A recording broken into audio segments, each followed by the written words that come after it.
안녕하십니까. 김정기 TV의 김정기입니다. 2020년 5월 21일 김정기의 직필직설 175회 시작합니다. 오늘 주제는 트럼프 11월 대선 참패로 간다. 최악의 코로나 경제로 역사상 가장 낮은 득표율로 패배한다 입니다. 미국 대통령 선거를 분석하다 보면 흥미로운 사실 하나를 발견하게 됩니다. 특히 재선에 성공한 대통령의 공통점은 경제 상황이 승리의 결정적인 요인이라고 하는 것입니다. 제가 30년 전에 미국 뉴욕 주립대학교에서 정치학 박사과정을 하면서 연구조교로서 제 지도교수와 전후 미국 대통령 선거를 분석하는 프로젝트를 공동으로 수행한 적이 있었습니다. 이후에 미국 대통령 선거는 늘 저의 관심사였습니다. 2차 세계대전 후에 재선에 성공한 대통령은 1956년 아이젠하워, 1972년 닉슨, 1988년 레이건, 1996년 클린턴, 2004년 아들 부시, 2012년 오바마 등입니다. 이들이 재선에 성공했던 1956년, 1972년, 1988년, 1996년, 2004년, 2012년은 공통적으로 경제 상황이 좋았다고 하는 것입니다. 심지어 클린턴은 레윈스키와의 스캔들로 최악의 상황이었는데도 역대급으로 화랑이었던 경제가 소위 지퍼게이트를 극복하게 했습니다. 클린턴의 It's the economy, stupid. 바보야, 문제는 경제야. 가 생각이 납니다. 클린턴의 말이었죠. 트럼프는 지난 2월까지만 해도 경제 상황이 좋아서 재선 가도에 별 지장이 없었어요. 저도 트럼프의 재선을 확신했습니다. 그런데 느닷없이 코로나 바이러스가 미국 경제를 덮쳐버렸습니다.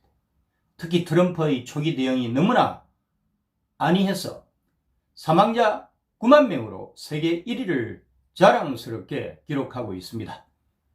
권에 몰리니까 모든 책임을 중국으로 돌리면서 특히 휴전 중인 미중 무역 전쟁을 재개해서 중국의 1위 IT 기업 화웨이에 대한 강도 높은 2차적 규제 적용을 6개월 후로 예고하고 있습니다. 아마도 압박을 견디지 못한 시진핑이 트럼프의 선거 승리에 중요한 접전 지역인 여러 주들로부터 농산품, 자동차, 항공기 등을 대량 구매해가지고 일시적으로라도 이들 경합 지역 제주들의 경기 회복을 시켜주기를 기대하면서 취하게 된 조치가 아닐까요? 물론 큰 틀에서는 미중 무역 전쟁의 일환이겠죠. 어쨌거나 코로나 경제가 단기적으로 극복되기가 어려운 구조인 것은 사실이 아닙니까? 경제활동이 거의 올스톱 됐으니까 모든 경제 주체가 힘든 것이죠. 백약이 무익한 상황입니다. 최악의 경제 지표가 이를 잘 말해주는 것입니다. 최근 중국의 저명한 옥스퍼드 이코노믹스는 예일대학교 레이 페어 교수의 모형을 이용해서 다가오는 11월 대선 결과 예측을 발표했습니다. 트럼프가 35.2%의 가장 낮은 득표율로 민주당 조 바이든 전 부통령의 64.8%, 가장 높은 득표율이죠. 에 역사적인 패배를 기록한다는 것입니다. 참고로 바이든은 저희 로스쿨 선배 변호사 출신으로 오래전에 제가 로스쿨 재학 시에 동문 모금 파티에 첨부를 내고 바이든과 30분간 이야기를 나눈 적이 있습니다. 아주 희미한 기억이지만은 한국 전쟁에 대해서 진지한 논의를 했던 기억이 납니다. 제가 페어 교수의 모형을 신뢰하는 것은 그의 모형이 미국 대통령 재선 승리에 결정적 요소라고 할 수 있는 경제 지표를 가지고 예측을 하기 때문입니다. 다시 말씀드리면 인플레, 실업률, 실질 가처분 소득 등의 지표를 기반으로 해서 대선 결과를 예측한다고 하는 것입니다.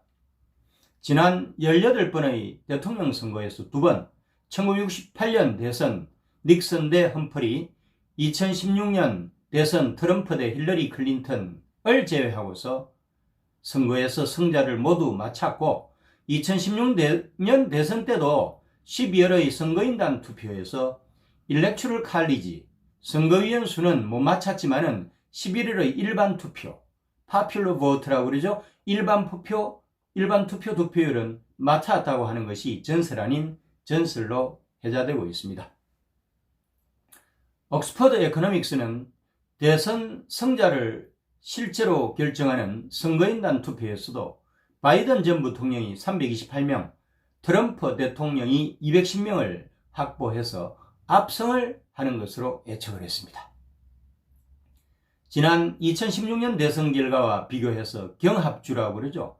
스윙 스테이트라고 합니다. 경합주들 중에서 중부 지역인 미시간, 오하이오, 위스콘신, 아이오와, 몬타나, 동부 지역인 펜실베니아, 남부 지역인 노스캐롤라이나 등 7개 주가 이번 코로나 경제 여파로 트럼프 지지에서 바이든 지지로 돌아설 가능성이 높은 것으로 예측을 했다고 하는 것입니다. 또 플로리다, 텍사스, 애리조나 등도 트럼프 승리를 장담을 할 수가 없다고 했습니다. 미시건, 오하이오, 펜실베니아, 플로리다, 텍사스는 캘리포니아와 뉴욕을 제외한 선거인단이 가장 많은 빅10에 들어가는 그런 주들입니다. 쉽게 말하면 선거인단 투표에서 2010년 트럼프가 승리했던 경합주들 중에서 상당수의 주들이 돌아서면서 바이든이 승리를 하게 된다고 하는 것입니다. 쉽게 말하면 민주당과 공화당 양당 중에 지지 성향이 뚜렷하지 않은 경합주들의 결과가 사실상 대선 승패를 결정을 한다는 것이고 이들이 이동을 트럼프에서 바이든으로 했다는 것입니다. 충분히 실현 가능성이 있다고 생각합니다. 지난 2016년 대선에서는 민주당 후보 힐러리가 11월의 일반 투표, 파퓰러 보트죠. 일반 투표 득표수로는 공화당 후보 트럼프를 300여만 표나 앞섰습니다. 12월의 선거인단, 일렉토럴 칼리지라고 그러죠. 선거인단, 선거위원 확보수로 보면은 트럼프가 선거위원 538명 중에 304명, 힐러리 클린턴이 227명을 확보해가지고 트럼프가 대통령에 당선이 되었습니다. 미국 대선은 11월에 유권자들이 투표하는 일반 투표, 파퓰러 보트 득표수하고요. 상관없이 12월에 선거위원들이 투표하는 선거인단, 일렉토럴 칼리지 투표로 결정이 됩니다. 일종의 간접 선거 방식이죠. 참고로 선거인단은 538명의 선거위원으로 구성이 되는데 이들은 인구배려로 뽑히는 하원 의석에 해당되는 435명, 주마다 2석인 상원 의석에 해당되는 100명, 워싱턴 DC 특별구 3명 등 총 538명입니다. 각 주에 할당된 선거위원들이 주의 수도에 모여가지고 투표를 하게 되는데요. 각 주의 선거인단, 과반을 획득한 승자가 모두를 가져가는 승자 독식 구조, 영어로 말하면 winner take all, 승자 독식 구조가 됩니다. 예를 들면 캘리포니아 선거인단 수가 50명인데 트럼프가 21명 이상, 과반수 이상을 확보하게 되면 50명을 모두 가져가는 식입니다. 각 주에서 확보한 선거위원 수에다가 50개 주, 즉 50을 곱하게 되면 전체 538명 중 선거인단 확보수가 나오게 되고 이 숫자가 선거의 승패를 결정하게 되는 것입니다. 트럼프가 패배한다면 신종 코로나 바이러스 사태로 인한 경제 불황이 가장 중요한 원인이 될 수 있다고 말했습니다.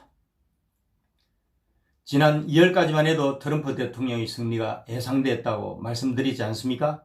하지만 2월 말 이후에 코로나19 사태가 본격화되면서 미국은 전 세계에서 가장 많은 사망자 수와 확진자 수가 나왔을 뿐만이 아니라 경제적으로도 제일 큰 타격을 입었습니다.